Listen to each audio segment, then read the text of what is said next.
Welcome to the What a Play podcast. We are your hosts, Jacob and Lucas. And Lucas, you're finally here after what's it been, 2 months? It's probably been more, but yeah, Probably I been am more, here. yeah.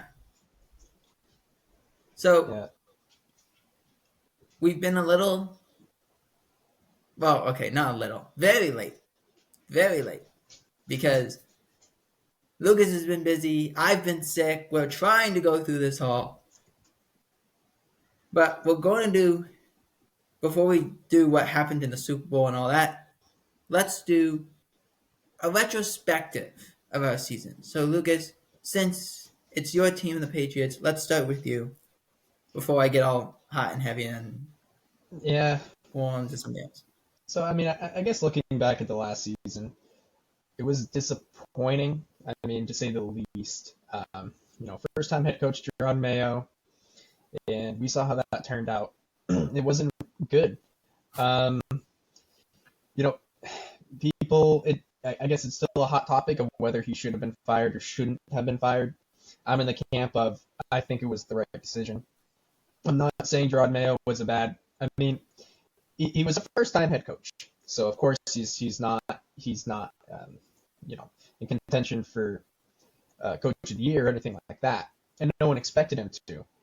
He was dealt a bad hand. That's the truth. Um, and there was going to be growing pains with a first time head coach like Mayo. Um, and there was but the issue that I had with Mayo, I think, out of everything, was his inability to sustain a culture. I find there was no culture in that New England locker room. You had, I mean, players. Some of them you would hear from beat writers that they didn't like Mayo and they didn't think he should be head coach. You had other players defending him. There were all kinds of issues. Players at each other's necks. I mean, it was a mess. I mean, if in the issue that I also had with Mayo was as the year progressed, he was making the same mistakes as he was making in week one and in the offseason prior. So there was no like proof that you could say, well, he's gotten a lot better at this. The defense and players were regressing instead of developing. Guys like Kyle Duggar, um, guys like that, they were regressing. They weren't. I mean, he would, which was an issue. And I mean, Ramondre Stevenson just popped into my head. He had a fumbling problem this season, and we're paying him pretty decently. He had a fumbling problem this season, and Mayo said, "Listen, Ramondre, if you keep this up, I'm going to bench you." He did. So Mayo benched him for like a quarter, and then he was back on the field. Where's the punishment? So I mean, though there were a lot of issues with Mayo outside of just what the on-field product was. So it's still a hot button topic. I think it was the right decision. I'm not saying that Mayo can never be a head coach again. If he's given more time and in a better situation, he might do well. And we still don't know how he would be as a head coach in the NFL. I mean, we had a very small sample size this season. I think the Patriots did the right thing getting Mike Vrabel. We're going to be in contention for a playoff spot way quicker than we would have been with Mayo. And yeah, I mean, I think down the road, I mean, if we gave him 3 years, 5 years, we might have had the same result in firing him. So why wait? Get a bona fide guy in Mike Vrabel, who does not come up very often. Normally, if the head coach is fired, there's a good reason.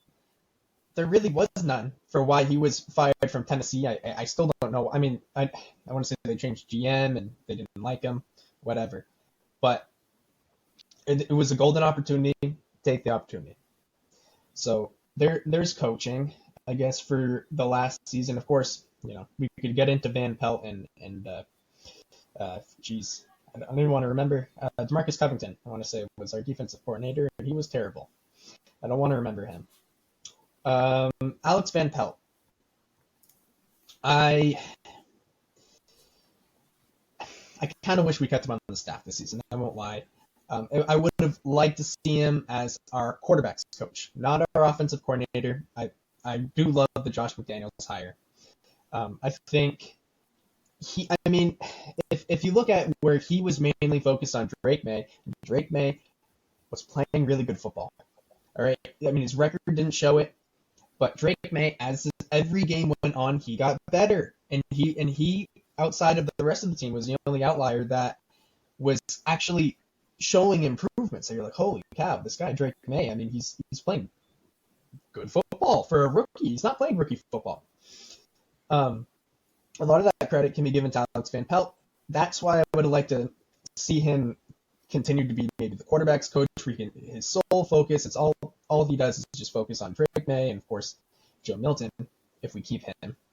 I guess that's another discussion, but I thought he did a great job. Offensive coordinator, he did show to be a little more creative when everyone was beating the drums of the Patriots aren't creative. He was showing some more implementation. So I honestly don't think that I don't know if he got hired by anyone else this offseason. But as a Patriots fan who watched every game, I mean, if you were to hire out Alex Van Pelt to be your offensive coordinator, I wouldn't bat an eye. I thought he did an okay job. It's just a new regime, and Vrabel wanted his guy and Josh, which is understandable. So that's coaching. I mean, DeMarcus Covington was terrible. He was awful. You know, I don't really want to talk about him. He shouldn't have been our defensive coordinator, and I'm glad that he's not going to be in the future. When it comes to play, listen, I thought Drake May over delivered. Like, you know, it's hard to say that. I want to say he was the third pick in the draft when we got him. He over delivered.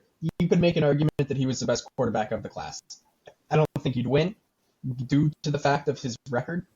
And I mean, the amount of great quarterbacks that came out of this quarterback class, if they continue to play how they did and better, you know, talking about guys like Caleb Williams, Jaden Daniels, who was probably the best out of the class, made it to the NFC Championship in his rookie year, which is crazy.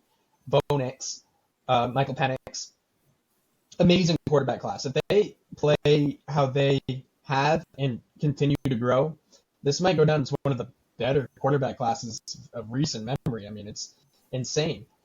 But Drake May's right up there. I mean, even starting out, you know, he made some mistakes. There was some throws that I'm like, oh, like I don't know about that. But he developed and he got a lot better as the season went on. And give him some guys, and I mean, we could have won a lot of football games. A lot of football games that were toss-ups. I know I went to overtime with Seattle. You know, there were a lot of close games that we were in that was mainly because of him. And if we had more pieces, then we could have won those games. So I could talk about Drake May all day. He was amazing. You know, even just a little bit about Joe Milton. That last game he played, very impressive quarterback. I love his archetype. He's a good football player. And if we traded him, I wouldn't hate it because he's not going to play for us. You know, God forbid Drake May gets hurt.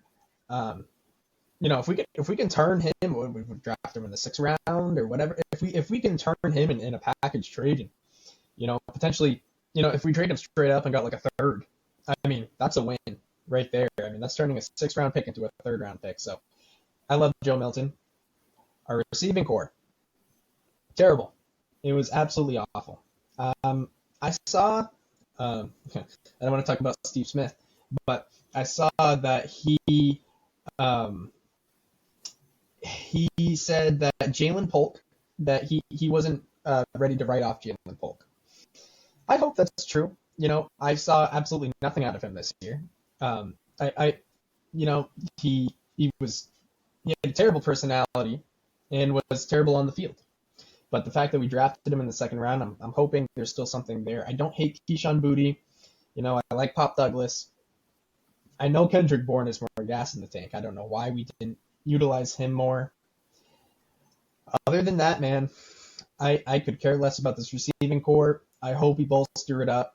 Drafting, you know, if we get Tet McMillan, you know, if we go free agency or trading, that is, if it might not be our biggest position of need. That might go to the O-line, but it's second. And it's a fucking close second. My God, we need better receivers. Um, Going to the offensive line. Uh, Awful play. Terrible play. Probably worse than the league. It you can't expect Drake May to win us games, which is why I don't hold anything against him. His record was bad. You can't block him. I mean, you can't block for him. He's got guys hitting him every play and breaking through, and it doesn't make sense. You know, we've tried with Vidarian Lowe. We've tried. With all these guys. David Andrews got hurt. We need to do something. And Mike Vrabel, that's what he said. He said he wants to build up our team from the lines. And, I mean, you look at the Super Bowl, the Eagles wrecked the game starting at the defensive line and the offensive line. Of course, they can protect Jalen. Can I say one thing before you keep going? Yeah. Do you think the reason, and this is my reason, I'm not saying this is the actual reason because I don't know. I was listening to Tom Curran, who he's a beat writer in New England. He was talking about how Belichick, when he signed his 2-year extension before he coached his last season. And that they weren't ready for someone else to take over, and Belichick left. Do you think it's possible that Belichick had in his contract someone currently on the staff would have to be the coach? Do you think that's possible? Because that's, to me, like if Josh McDaniels would have been on the staff, that would have been Josh's job. But since Josh was gone, not that he was already fired, of course, but since he was not on the current staff, did that influence the reason to say, okay, it's either Bill O'Brien or Gerard Mayo, and we're going to choose Gerard Mayo? Is that possible, or is that just, am I just speaking on my ass over here? It could be. I do believe that Robert Kraft had a very close relationship with Gerard. I think probably, it could be, a mixture of both. I mean, Robert Kraft talks very highly of Gerard Mayo. I love Gerard Mayo. But to make him the next head coach was unfair to him because he was not ready and the team was not ready. So to expect him to come in and turn the team around in 1 year supposedly wasn't going to happen. I still don't disagree with the firing. I don't. But it could very well be. So I mean,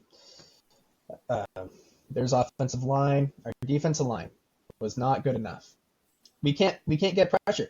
The Eagles won the Super Bowl by being able to get pressure rushing 4 guys.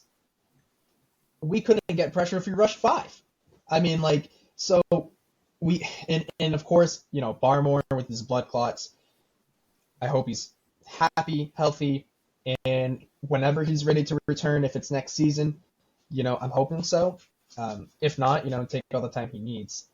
But he was out, of course. But I mean, with our other guys, man, we can't get pressure.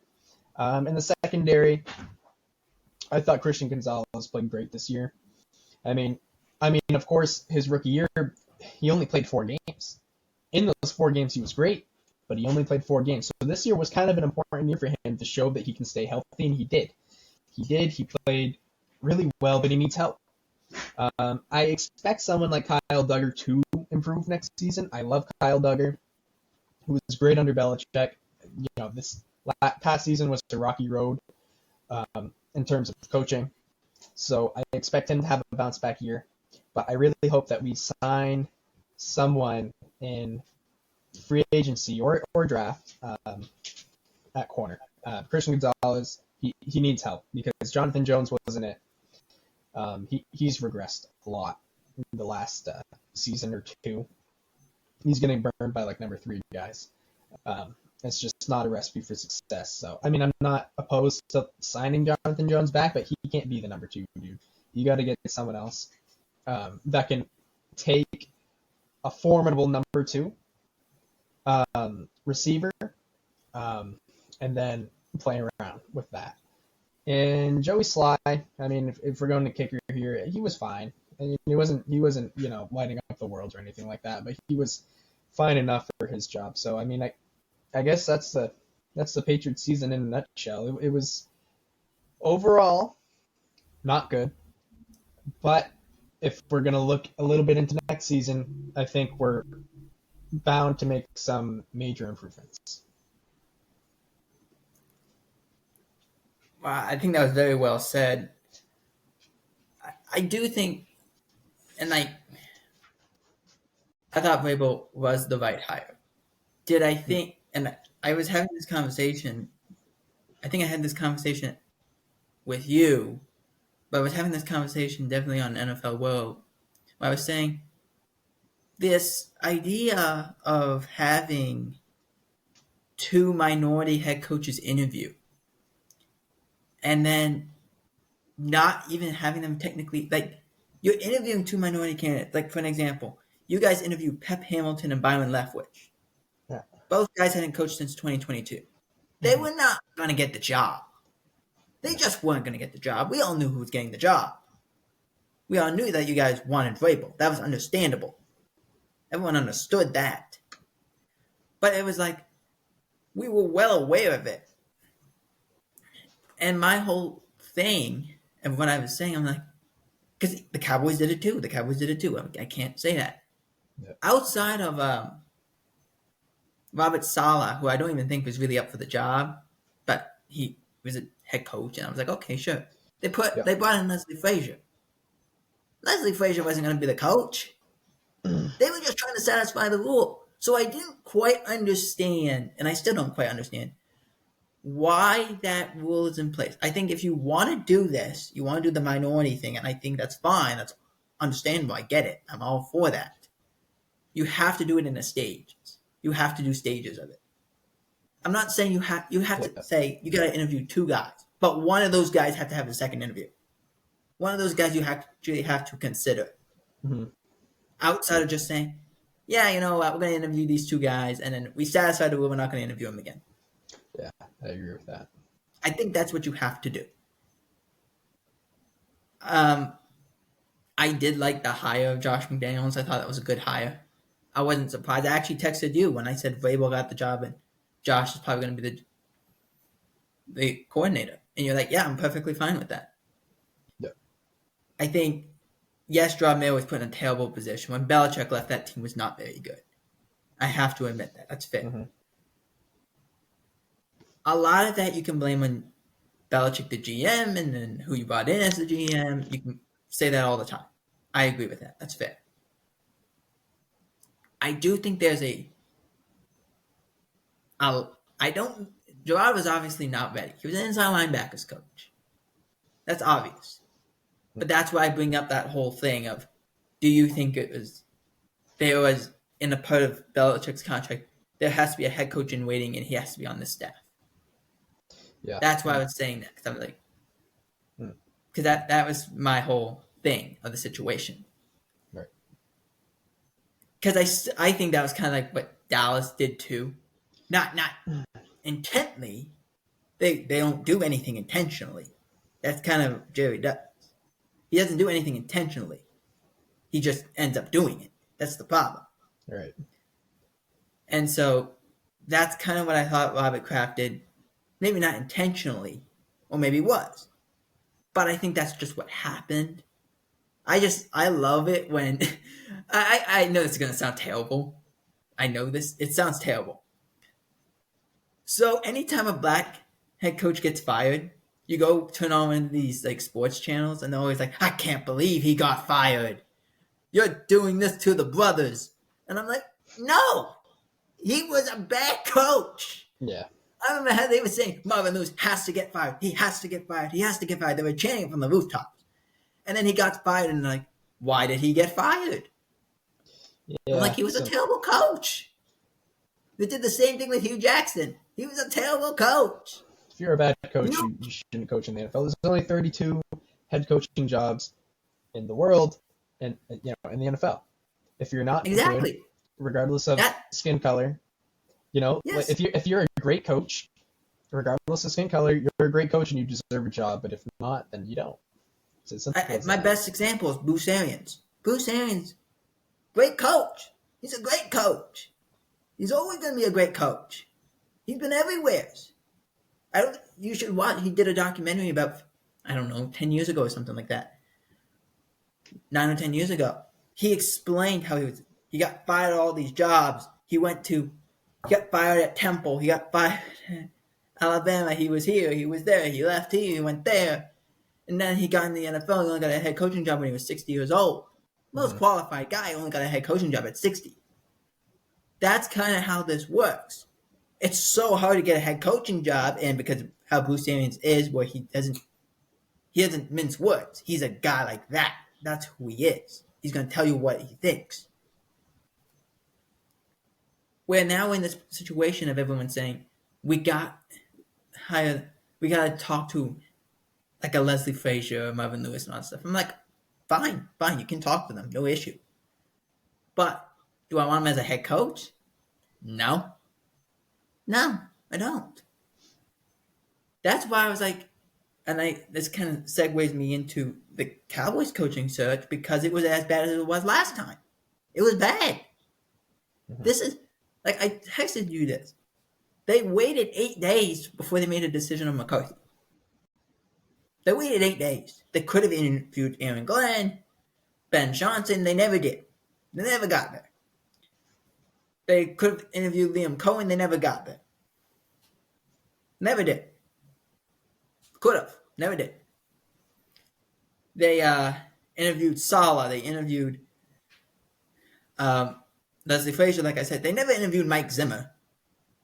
The guy who was a head coach, never interviewed him. Didn't understand that. I didn't want him as head coach, but could have given him an interview. All right. He won, like he said, he's like, I wanted to be the Dallas Cowboys coach for 25 years. I never got the job. Never got an interview. Like, same thing. I get it. And then you settle in on Brian Schottenheimer, which I texted you. I said, they interviewed Kellen Moore. I was not a fan in the beginning. I'm not. Still not. Was it better than Brian Schottenheimer? Yeah. They went with Brian Schottenheimer. Okay. I'm not happy about it. But I will say this about Schottenheimer. He does have the experience. I'm not against his experience. I'm hoping for like a Bruce Arians kind of thing. That's what I'm hoping for. But I am pleased with the staff he put together. You brought in Matt Eberflus. That's a DC. He's a really good DC. He's really good. You look at when he took over the defensive coordinator role for the Bears last year. Remember when they had to fire their defensive coordinator because of the FBI raided his house and all that stuff? And like, it was all kinds of weird things going on back there. And he took over, and that defense immediately got better. They immediately got better, and they finished like a top 10 defense. And then they started this year, and they looked really good, and then they fell apart against Washington, and shit hit the fan at that point. Yeah. But they looked good. They had confidence. They moving. They had swagger. They did everything. So I'm like, okay, I'm not against that. Not against that he brought people from the Bears. Not against that. I thought the staff that they put together was a good staff. It was a really good staff. Head coach, I didn't like the process of it. That was my opinion of the whole thing. But if we're doing a retrospective this year, look, I was not a fan of Mike McCarthy's play calling. I thought it sucked. It was awful. No motion. CD was just standing there all the time because he didn't know what to do. Part of that was because CD wanted to get paid, and the Cowboys didn't want to pay him right away. They waited till August for whatever reason. I still don't understand why they waited for Dak and CD to get paid. Just come on, pay him and let's go. Mm-hmm. They waited. I don't know.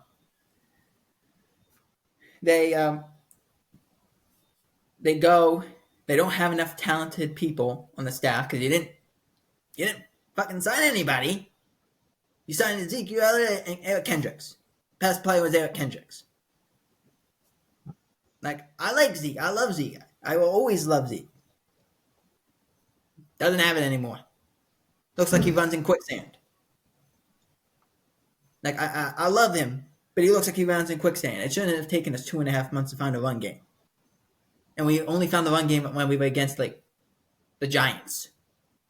Should never have happened. The wide receiving core, not good enough. CeeDee Lamb, and then we're betting on Jalen Tolbert and Brandon Cooks, and Brandon Cooks gets hurt. And now it's Jalen Tolbert, Jalen Brooks, and Kevontae Turpin. And I like Kevontae Turpin.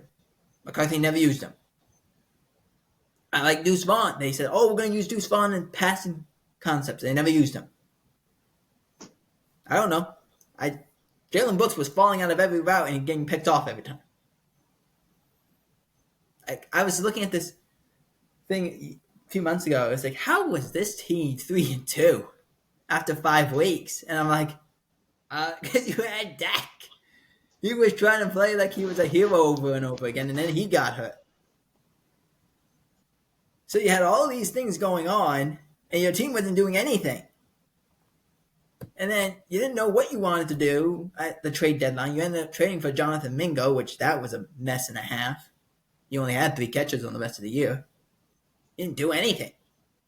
So it was just like, what are we supposed to do? The fact that this team won 7 games was a miracle. I don't know how they won 7 games.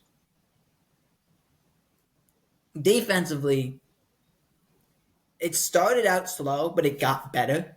It did get better once they actually started to do things together. I thought Mike Zimmer did a great job for that team. And Mike Zimmer is a damn good football coach. And I hope he's happy in retirement. I hope he is. He's a very good coach. I would love to bring him back as an advisor of some sort. Love to. He's a great coach. But you got so unfortunate with injuries too. Because you had no depth on both sides of the ball. No depth. Micah gets hurt. DeMarcus Lawrence gets hurt. Sam Williams tore his ACL in preseason. You were playing Carl Lawson, Chauncey Golston, Tyrus Wheat, KJ Henry, who was off the practice squad of like the Ravens. You couldn't do a thing. Micah missed 4 weeks. You desperately missed him.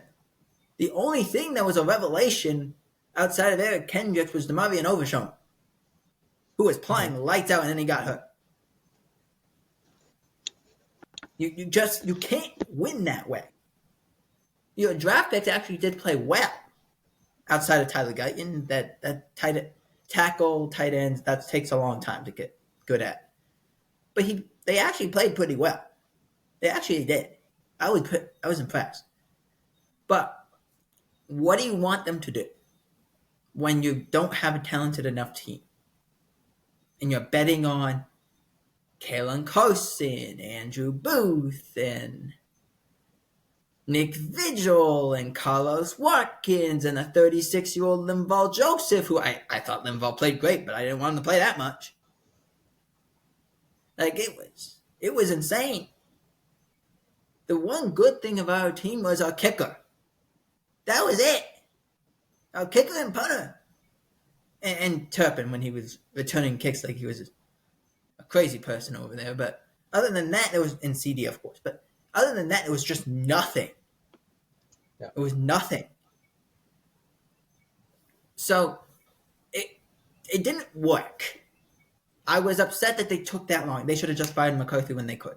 I wish they would have taken the Patriots playbook. First hour, they fired Jerron Mayo. I thought they were going to do that. They never did. And I don't know why. And it wasn't even the Joneses who made the decision. It was Mike McCarthy who said, I'm not doing this. I'm not. Bye. Which then he didn't get a head coaching job after that. Because it was terrible. He was not a good coach. He's not. I mean, he's a good head coach, not a good play caller. His play calling doesn't work. It's 20 years old. It doesn't work. Brian Schottenheimer, okay. I know he's going to call the plays. All right, sure. Whatever. But you must find a ground game. That's why I loved the coaching. They brought in so many different coaches from the college ranks, which they don't do. And they didn't bring in the buddies. They brought in guys who are actually good coaches. So I do like that. How do you fix this issue? Number one, this is a two-part thing. Three-part thing actually.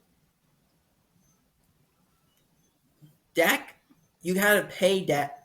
You gotta restructure Dak's deal and restructure CD's deal.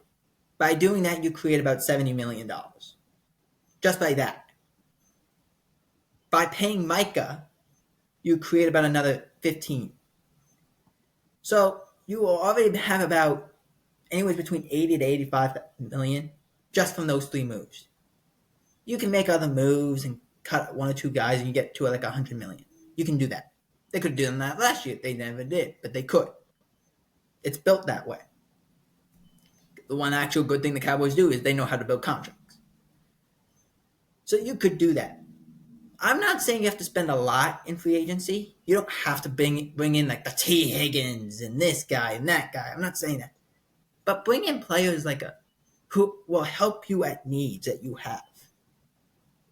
You need wide receivers. You need you got enough draft picks. You should be okay. This is a deep running back class, so you can bring back Rico Darrell and draft somebody. You could do that,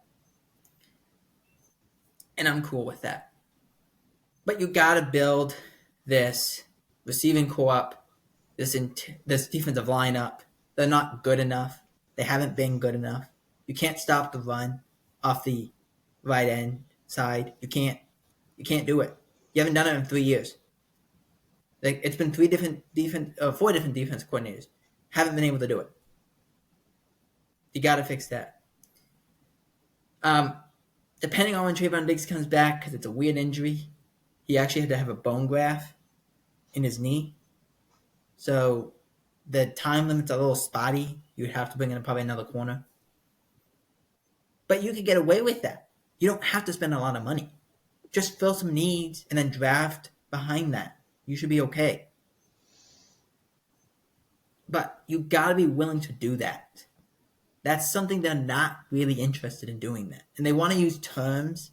Like last year they used all in, which Jerry didn't mean actual, I'm putting the chips in the middle of the table and let's go. He meant all in, as in, we're going to roll with our guys and everyone's going to have a 1-year contract. And if it doesn't work, you're all gone. And if it does work, you all stay. Doesn't work. Does not work. I'm sorry. Now they're using the word, you've not heard this, but I'll show you this to you. They're using the word selectively aggressive, which is a very strange term. Yeah. The only thing I can come out with it before I just speak it it's crazy is just they're going to be aggressive at spots. Oh, I guess, but you got 15 holes and you only have 8 draft picks, so you got to figure out something. For once, I just walked. They showed, someone put it down. They had 11 1-year contracts they signed last year. 11. They only spent $18 million. So that's a whole thing of that. But if they just they don't even have to spend a lot, just a little bit, and fill the needs and then draft behind them, they'll still be fine. They'll be fine. I'm fed up with this word salad stuff all the time. It really bothers me. Yeah. So let's go into the new coaches. Now, we talked Vrabel. We talked Schottenheimer. But there's 7 coaches now, head coaches in this league. Vrabel, Schottenheimer, Cohen, we brought up. Pete Carroll is now in Vegas. So again, Pete Carroll, you get owned by Tom Brady. We had Aaron Glenn, Ben Johnson in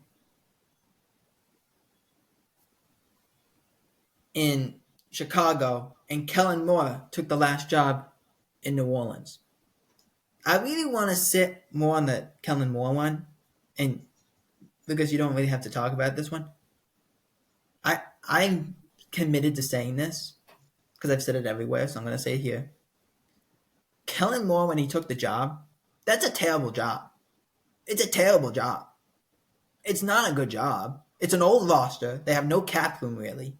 I mean, the cap is going to be like anywhere between 277 to 281 and a half. So, okay, you're going to have about 10 million to work with. But it's an old roster. You got a draft. You got like your two best players are Demario Davis and Cam Jordan on defense. You got Derek Carr that Kellen Moore is going to have to fix. Brandon Staley's the defensive coordinator. It's not a good roster. It's not a good group of coaches. It's not a good salary mission that they're going to have. And the only thing I could come back to was it's a head coaching job. And a guy who's never been a head coach would want that job. Because you look at every job, that was not a good job. I looked at it. You can say, okay, Jets, it's a pretty good job. The talent is really good. The Bears, it's a good job. They got to fix the O-line, but it's a good job. You look at this. This is the worst job. Like, this is the most unappetizing job to get. It's not inspiring at all. Outside of Chris Olave and Raheed Shaheed, that's it. I don't know how else to say it. I agree. I don't think Kellen Moore should have took the job. I mean, if the Eagles retain everyone, well, they won't. But if they, I mean, they're probably going to make the playoffs next year, right? I mean, they just won the I Super wouldn't Bowl. doubt it. Yeah. Why not stay the offensive coordinator on a great football team one more season, where Kellen Moore probably would have been one of the hot head coach free agents, basically. He could have got the best job next go around, but he wanted now, and he's going to pay the price, and the price is, like you said, an old roster in the Saints, and no cap space, and you got to hope you hit. I don't, and was Brandon Staley a hire because he doesn't have a whole lot of connections? Like, I don't know. Well, Brandon Staley was the head coach with the Chargers, and he's also, when you wait that long to hire a coach, they waited a long time to right. hire a coach, and there just wasn't enough coaches around. Yeah, there wasn't, and with Kellen Moore, I mean, what I was trying to say is I don't think he has. I don't know if he has enough connections with enough sway, and that was the issue we had with Jerod Mayo. We just didn't know enough guys.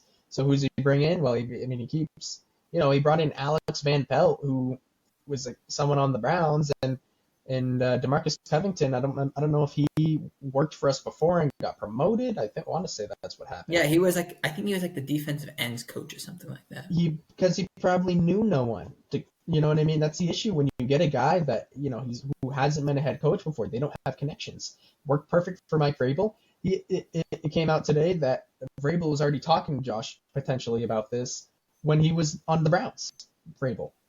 So that's what helps when you have someone that's been around the league, is that they know guys. They can bring guys in. That's why I was looking at, like, if you were looking at it, like, I was surprised that Schottenheimer didn't hire those guys, like the people he knew. Yeah. But then I'm also like, the Cowboys have been around a long time, and they know Eberflus and all that stuff. Mm-hmm. To really go outside of their comfort zone, they hired one of your former coaches, Tariq Underwood, who played for the Broncos, and then he was your assistant wide receiver coach. He's now the Cowboys' assistant wide receiver coach. They went a lot like that. Yeah. Mostly because they want to give young guys a chance, but they also looked at the defense and said, we need good coaches. Bring a couple guys, and they brought the Jets defensive line coach. Has no connection to them, but they did it anyway. So you could have done that, I think.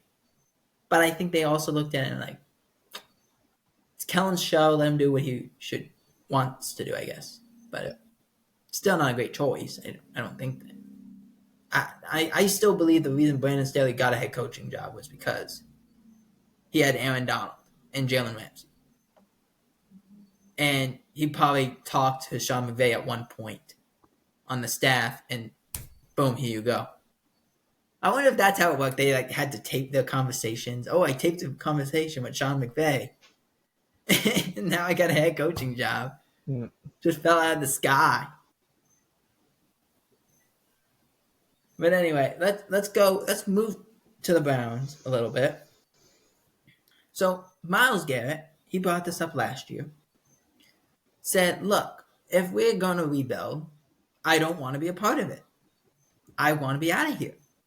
If we're gonna rebuild, I'm 29 years old. I've been in the league a long time.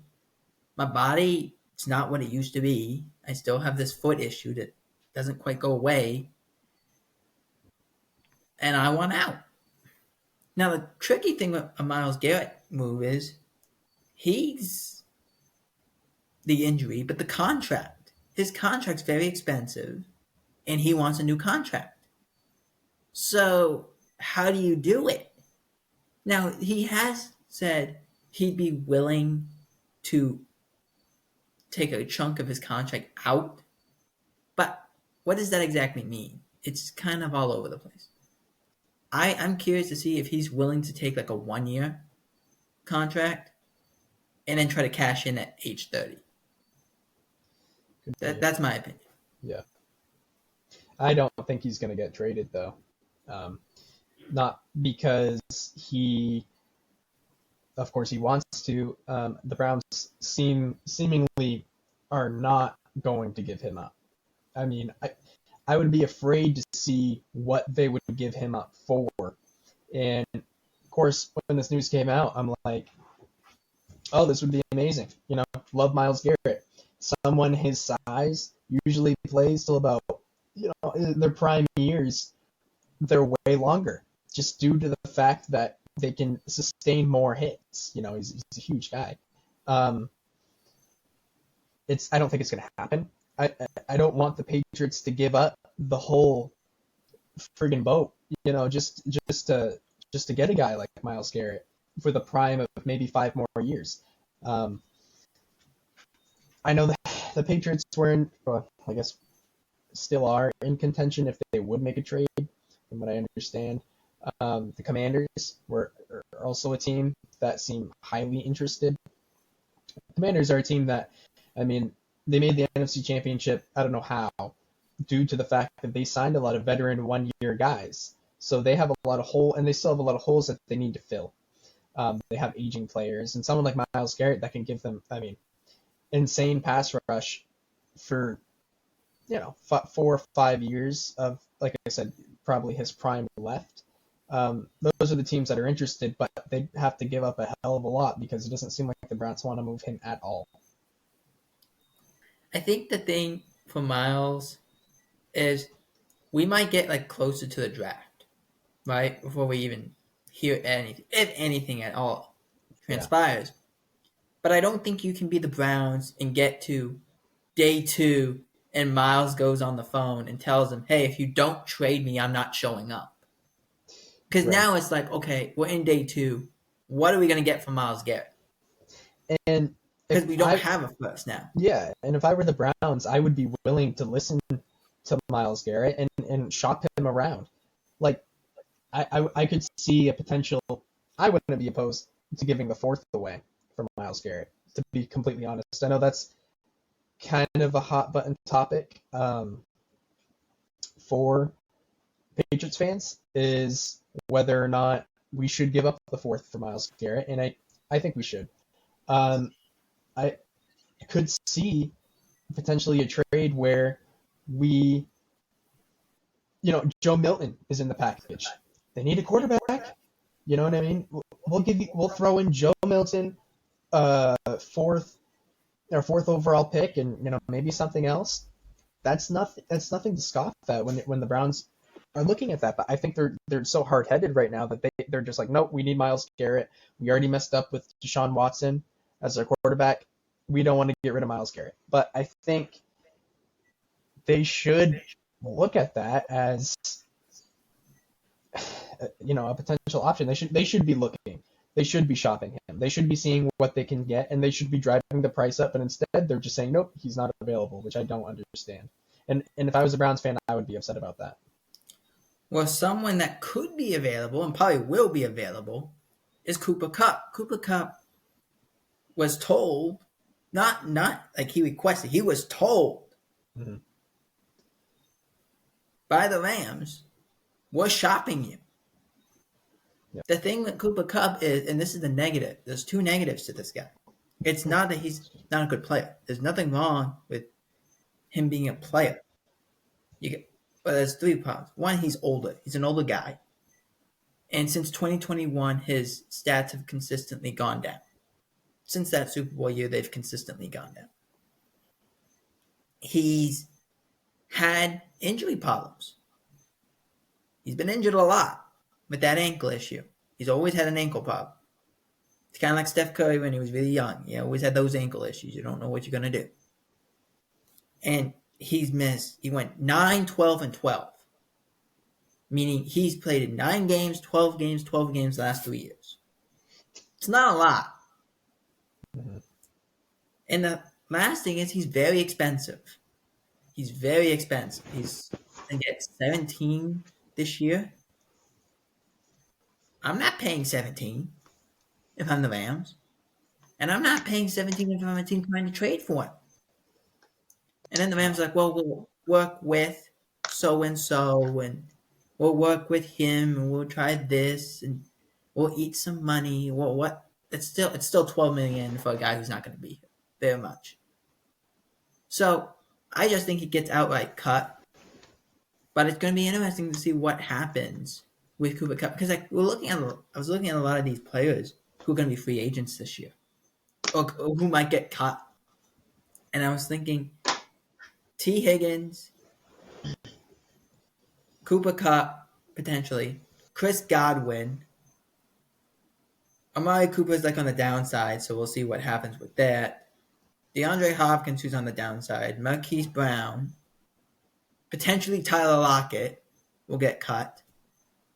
So we're looking at a lot of options here. A lot of good players, but that I don't know, in a good wide receiver class too.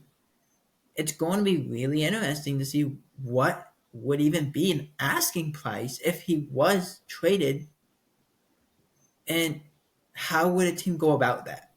That's kind of how I've seen it. An older player, big contract. I agree. I think if he's going to get traded, no one is paying him that money. His contract will be restructured. Or it's going to happen if he gets traded. No one's going to pay him that money at his age. Like you said, 9, 12, and 12. If you trade for him, which, as a Patriots fan, I want him. I want us to trade for him. You have to know you're not getting 18 games. He's not your number one. If we were to trade for him, I don't want him to be in the slot. Let's hope for 12 games, and potentially if we could sneak in 7 seed playoffs, right? The reason why I want Cooper Kupp is because reports and whatnot, and I mean, it's obvious if you just watch football. He's like a coach on the field. He knows his shit. He's a phenomenal receiver. Is he a number one anymore? No, I don't think so. Even if he stays with the Rams, it's going to be Puka, most likely as their number. He's not the number one guy. And speaking of Puka, apparently the reason why he's so good as quick as he's become so good is due to Cooper Kupp, due to him coaching and developing and helping out in the receiver room. Like I said, he's like a coach on the field. That would be amazing for Drake May. Compared to, maybe, I don't know, Pop Douglas in the slot or whatnot, and Pop's a great player, he would be amazing. He would be that helping hand, like, all right, like, Drake, this is what's going to happen, like, whatever, like, I see this coverage, look for me here, put him in the slot. I would trade for him, restructured contract, like a 4th round pick, third round pick. The Rams are not expecting, I don't believe they're expecting to get a whole hell of a lot for him at his age due to his injuries. That's what I would do. No, third, fourth round pick. I would try and trade fourth, if not, maybe a third. Cooper Kupp, restructure his contract, put him in the slot, sign a number one guy. At that point, you can have your number one. I would put Demario Douglas on the as our number two, Kupp in the slot. I mean, he's going to get open on the third. Cooper Kupp is going to find a way to get open when he is facing the third best corner on, some random defense that's maybe like ranked 20th in the league. You know what I mean? It's going to happen, and it's going to be the safety blanket that Drake May needs, and he's going to be a commanding voice, and he's going to help out that receiving group, and get and train them and develop our younger guys like Jalen Polk, Keyshawn Booty, Pop Douglas, and the rest of the guys. So I think he's an asset. He's not a number one. He's not a guy that you can just get him and that's it. But he's an asset, and he still has a lot to give back to the game, I think. Oh, absolutely. He has a lot of impact left in him. I think, especially when you have a guy who knows how to get open, those guys are extremely valuable. And especially like he knows, it's kind of like, and I always look at Cooper Kupp this way. He's not as tall as Larry Fitzgerald was, but Larry knew how to get open. Right.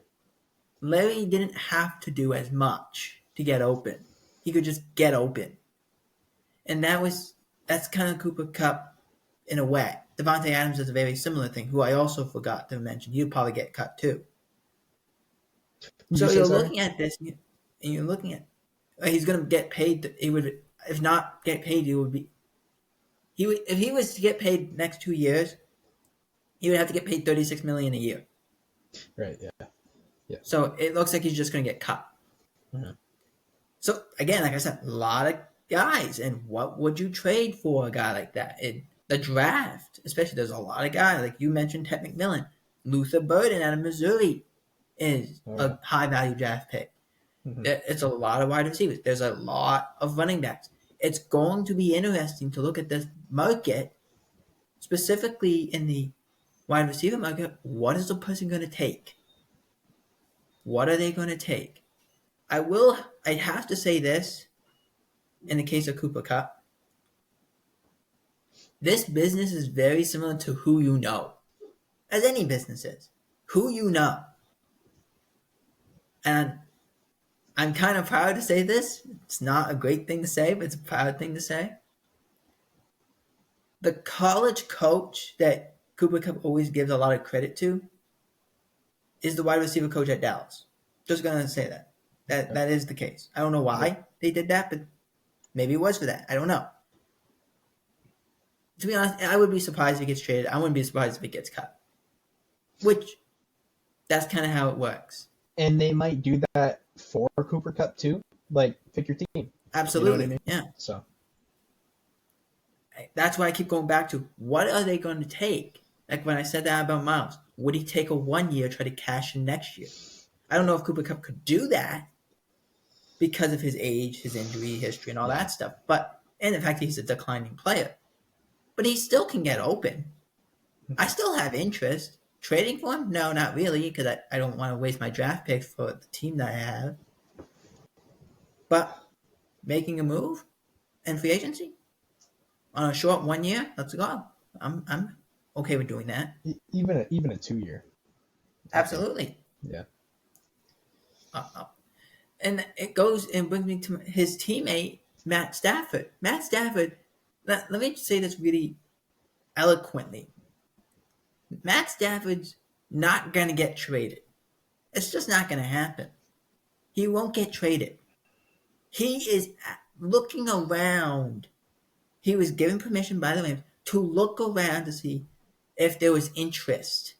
Not permission to get traded. Interest of what teams would be interested if he was a free agent to find his marketing so he could ask the Rams for a raise. That's all he's doing. He's not going to get traded. Mm-hmm. And if he does, I'd be very shocked. Because let's be honest, I don't want Jimmy Garoppolo as the Rams quarterback. Let's be Yeah. honest. Well, I don't think That the doesn't Rams want Jimmy Garoppolo as their quarterback. absolutely. And this quarterback class is not very good in free agency, and it's not a. Oh, hang on a second. I just got something. Yeah, yeah, exactly. Okay. I got something about Myles Garrett, and it was the general manager saying they were not ready to get rid of him. So Yeah. just to, I thought it was something else. I saw Garrett, and I was like, what? Hmm. But back to Matt Stafford, I think they're not going to trade him. But to figure out what his market is, you have to sometimes do this. And Matt Stafford's still a great football player. He nearly beat the Eagles Oh, in the yeah. winter. He's got gas left in the tank, 100%. He can make plays. And I always say this about Matt Stafford. And it's the one time me and Aaron Rodgers agree on anything. Remember when everyone's talking about Patrick Mahomes when he would throw these sidearm passes and these crazy passes, no looks? It's like, He's been doing it. yeah, like that's great. It's unbelievable. It's unbelievable.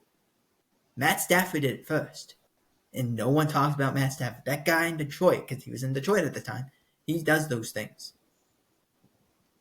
Oh, yeah. And I'm like, he still can play great football. He's still a great football player. He's a Super Bowl champion. He can still play. He still plays, and he's so tough. He's still such a great football player. That team does not make the playoffs without him. No. Let me ask you a question. If you're Sure. the Steelers, do you pay Matt Stafford reportedly $50 million a year to acquire Matt Stafford? Just take out compensation just pretend it's as easy as if they're willing to pay him $50 million a year. Would you make the trade? If I'm the Rams? If you're the No. Steelers. No. No. If I'm the Rams, I'm not trading. No. Because I'm looking at this draft class, and I'm like, this is not a good draft class. No, but from the Rams, Steelers perspective. If I'm the Steelers, yes. If I'm the Rams, no. Yeah. Because if I'm the Steelers, and I talked about this, I did a deep dive on the AFC North yesterday, which it's on my YouTube channel. You can check it out. I did a whole deep dive. I said, Russell Wilson has been in the league so long, he shouldn't be making these mistakes. He should know exactly how much time is on the clock. He should know exactly to slide when there's pressure right near him. He should know exactly to get rid of the ball. He should know exactly to not miss these simple throws. These are things he should be doing. Why is he not doing it? He's been in the league for 12, 13 years. Why is he not doing it? I don't understand it. So, obviously, Matt Stafford's not going to make those mistakes. Don't get me wrong, Matt Stafford's a gunslinger. But he's not going to make those mistakes. Granted, he's not going to run as much, but he's not going to make those mistakes. But if I'm the Rams, I'm like, because when you have to trade somebody, you have to say, okay, there's someone better than this guy that we have. So let's see what we can get. And there's nobody. But be honest. I think it's more likely they go get Aaron Rodgers. I honestly think it would be easier. It would be easier, be way cheaper, number one. Because I don't even think you can pay him 50. I think you have to pay him closer to 55. Reportedly 50 million, but yeah, I wouldn't be surprised. It would have to almost be 55 because he's going to try to cash him one more time. Oh yeah. Because that's just how the game is. I get it. Go get your money. That's how I always operate. Go get your money. That's why in free agency, I'm constantly near my computer. I'm constantly here. I'm constantly there because I know how this game works. I'm going to get my money. That's how it works. And I'm perfectly okay with that. But if I'm the Rams, I'm looking at it, I'm like, who would I take? Because let's be honest. What do the Steelers have to offer? Because this is a question no one asks. What do the Steelers have to offer for Matt Stafford? don't even know what draft capital they have, but that's got to be what the Rams are looking for, right? Oh my gosh, we're talking multiple picks and multiple players. That's what we're talking about. Oh yeah. What do you have? You're going to trade me George Pickens? Why would I want a tyrant? I was gonna say. You're going to trade me Jalen Warren? The one good player you have? Right. Yeah. I'm not going to take Najee Harris. He's a free agent. Can't do it. So Mike Williams? No, he's a free agent. What am I going to do? I'm not going to do anything. TJ Watt. It's the only one. Alex Highsmith, maybe? That's the only other guy. Because they're not going to part with TJ Watt. No. They might part with Alex Highsmith, but that's still not a big enough gap. There's just, it's not possible to do it from both sides. Because even if the Steelers did do it, you have to pay him.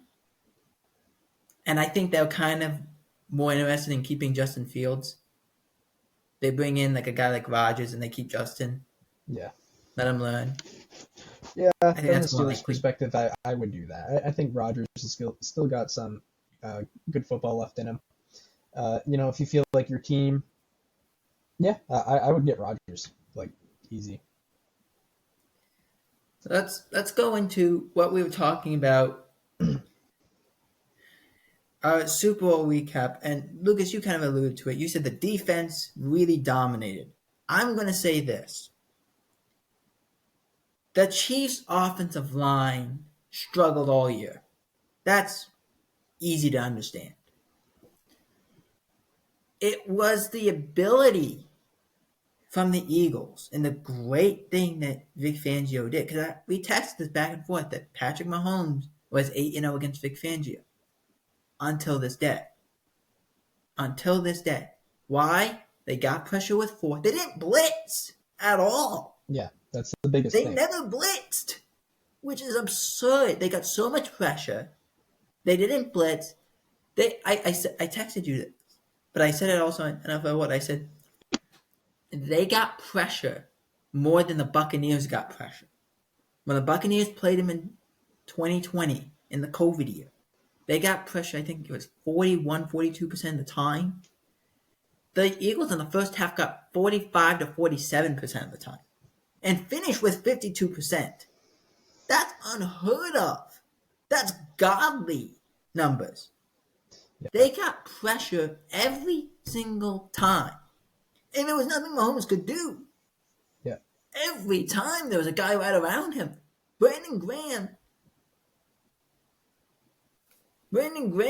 was going nuts. And he wasn't even supposed to play in this game. He tore his bicep or tricep, one of them. One of those ligaments. He wasn't supposed to play. He's playing in this game. He didn't get a sack, but he got pressure constantly. It was not just him. It was a bunch of people. And the way they just did wreaked havoc. The way they did it was they held their edge, which is what they need to do, because you can't let Mahomes get out and scramble and Travis Kelce gets open 30 yards down the field or whoever. They contained, and then they squeezed them with their defensive tackles, and that's why you draft a guy like Jalen Carter. I remember before he got drafted, it was like, oh, well, he's got personality issues, off the field issues. I don't care. That's how you win. You contain, and you get, and your D tackles, you find, or whoever, you know what I mean? And you can blitz, but the Eagles didn't have to. They got pressure from the inside. That's how you do it. You keep him in the pocket, and you just collapse it. That's how you do it. Well, it wasn't just that. It was the fact of, like, okay, you knew they have left tackle issues. They were playing the fourth left tackle, let's be honest. But you knew how they were going to get pressure. Because the Chiefs, I said this. I said, if the Chiefs don't stop Saquon, they will lose. So they made a very heavy effort to stop Saquon, and they did. The problem was, now that you don't have a guy like L'Jarius Sneed on one side of the field, you got Trent McDuffie, who's a good football player. I like watching Trent McDuffie play. You put a lot of pressure on those corners to stay with these guys. Because you're going one-on-one all the time. That was the issue. As good as Trent McDuffie is, he's not going to beat A.J. Brown. He's not big enough to beat A.J. Brown. You need someone who can be physical with A.J. Brown, and they couldn't. They couldn't be physical with him. Devontae Smith didn't really even have a catch until the third quarter. Those were things that they were doing. But on the Chiefs side of it was, and I have to talk about this. Travis Kelce, this was the worst season I've ever seen Travis Kelce play. This was the worst season. He's coming back another year. Did you see that? I didn't see that. I did not see back. Okay. Because this was the worst one he played, in my opinion. Mm-hmm. The worst season he played. But he played good in the playoffs. He played pretty good. This game, I looked at it and I'm like, he's not the same guy anymore. Because he had harder time blocking guys than he normally does. And then he would run his route but wasn't really getting open. And I told you, I texted this to you. I said the Eagles have a very hard time stopping tight ends. Very hard time. Like Zach Ertz had like 100 yards and 11 catches. Yeah. Like I don't even remember the last time Zach Ertz had 100 yards. Maybe when that would be like saying Jason Witten had 200 yards in a game. Yeah, right. Yeah. It never happens. It's the same thing. And Travis Kelce did nothing in this game. There was so much going on, it made no sense. DeAndre Hopkins dropped the ball. He was wide open. The offensive line was just getting buried every 10 seconds. Spagnuolo looked completely out of his element. It was just over and over and over and over again. And you could just see it. And I was looking at somebody on Twitter, on X now. I still say Twitter. It is what it is. People say, but you look at Mahomes. He had 3 touchdowns, 2 interceptions. I'm like, those 3 touchdowns came in the last 6 minutes where they were playing nobody. Playing nobody. You're playing your starters. They're playing the second backups over here. They were not trying anymore. They knew they were going to win. They just let you have the games get closer. But my favorite thing I saw, Lucas, and you'll kind of smile at this, it said every time Tom Brady is in a Super Bowl, does something in the Super Bowl, Mahomes loses. It's true. And I'm like, that's 100% accurate. Tom Brady is to Mahomes accurate. What Nick Foles is to Tom Brady, if that makes sense. Yeah. Because it's just like, it's one of those things. You just have to talk about it. Yeah. But it was like, it wasn't that the Chiefs were a horrible team. Defensively, they're a good team. Offensively, there's a lot of issues. And it's what happens when you have a Matt Nagy-led offense. Well, it's that, and it's what happens when you have a dynasty. The Chiefs, currently, they're a dynasty. I'm not afraid to say it. Absolutely. But Chiefs fans think that a dynasty is, oh, you got all the great players, and you win every game, and blah, blah, blah, and this and that. It's not what it is. You know what having dynasty is? Travis Kelce. Great player, Hall of Fame player, had his prime years with you, but now you have him, and guess what? He's past his prime. Now you don't have the best left tackle on like a rookie contract. I'm not saying they did, I'm just saying in general. Like you don't have those rookie contracts. You have to pay guys, you have to part with guys, but this is when you become a great dynasty, is when you can draft well, and you can sign guys that maybe other teams don't want to pay, right? So you don't get the best guys, and you still produce. That's what they need to prove next season. Can they still produce? Now you have an aging Kelce who's coming back, who's past his prime. Your O-line's not good. And, one of these cycles, Spags might be gone. Andy Reid, whenever he retires, that's when you prove that you're a great dynasty. It's not just the winning. It's being able to consistently play great football through the changes. I got 2 final points, and I'm sure you have a couple final points as well. My 2 final points are this. The first point I have is you watch how, and you could see it pretty easily. And I always said this about the Patriots. What made the Patriots dynasty special? Tom Brady never won a Super Bowl with a top tier wide receiver until Tampa. Can I say that? Is that fair? Yeah, that's fair. Yeah. Because when he won with Brian Branch, Edelman, he never won one with Welker, never won one with Randy, never won one with Chad Ochocinco. He won one with Edelman, Brian Branch, Troy Brown, Brandon LaFell. Did we win one with Brandon Cooks? I don't think so. Nope. No. Chris Hogan. Dola. Him and Dola. And you just look at it and you say to yourself, who are these guys? That's the difference. That's the difference. You don't know who these guys were. I mean, let's be honest. We didn't know who Julian Edelman was. Now everyone knows who Julian Edelman is. Probably still not a Hall of Famer, though. Most likely still not a Hall of Famer. Yeah. I'll do my final point. Yeah, Jacob's phone's ringing.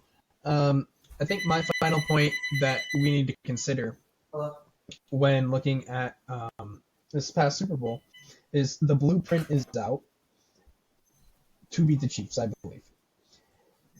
You win in the trenches. The issue is when people try and get pressure on the Chiefs is you need to blitz. Well, now that you're blitzing, now there's a weak spot in your defense, in your secondary. And, I find defenses have a hard time containing, and then he gets out of the pocket, and then just all hell breaks loose. And that's where the Chiefs thrive. If you can get pressure, excuse me, with 4 guys, that's a blueprint. That's how you win. You don't rob a guy from the secondary corner blitz. You don't do it.